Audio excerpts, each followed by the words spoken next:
중국 축구는 고스트. 안녕하세요, 고스트입니다.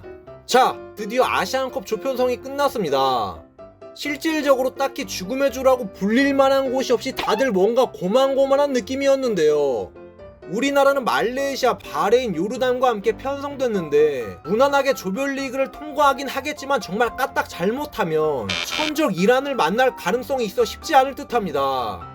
아시안컵 우승하는 걸 과연 언제 볼 수 있을런지.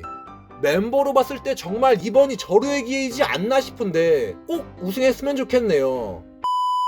한편 중국 같은 경우에는 지난 대회 우승팀 카타르를 포함해 타지키스탄, 레바논과 한 조에 들어갔습니다. 포트 1에서 피파 랭킹이 가장 낮은 카타르가 중국의 바람대로 포함됐고, 이건 기회야. 중국의 희망회로에 있던 키르기스스탄보다도 랭킹이 낮은 레바논, 태국보다 랭킹이 약간 높은 타지키스탄인데요.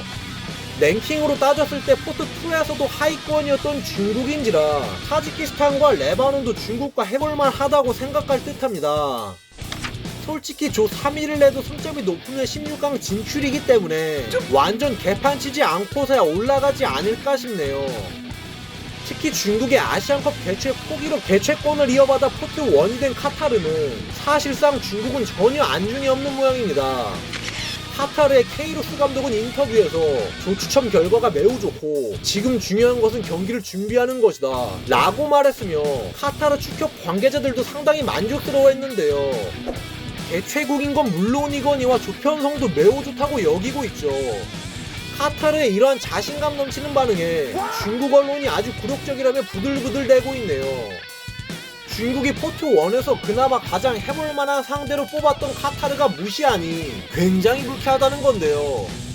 하지만 그럼에도 불구하고 카타르가 깔고 갈 만한 수준이 맞는 듯한데 왜 이렇게 빡쳤는지 도무지 이해가 안 가네요. 실질적으로 나머지 타지키스탄과 레바논도 중국을 해볼 만한 상대로 볼 게 뻔하기 때문에 조 2위라도 챙기면 다행이지 않나 싶습니다. 암튼 지난 두 대회에 이어 3번 연속으로 8강에 오를 것으로 전망하는 중국인데 조 2위로 16강에 올라간다면 붙을지도 모르는 상대가 아랍에미리트라 쉽지는 않아 보입니다. 개인적으로 C조로 가서 홍콩이랑 붙고 이란한테 처발리는 걸 보고 싶었는데 조금 아쉽긴 하네요.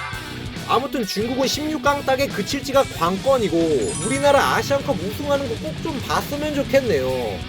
자, 지금까지 아시안컵 조추첨 후 중국이 개빡친 이유에 대해 한번 말해봤습니다. 재미있게 보셨다면 좋아요 한 번씩 부탁드립니다. 감사합니다.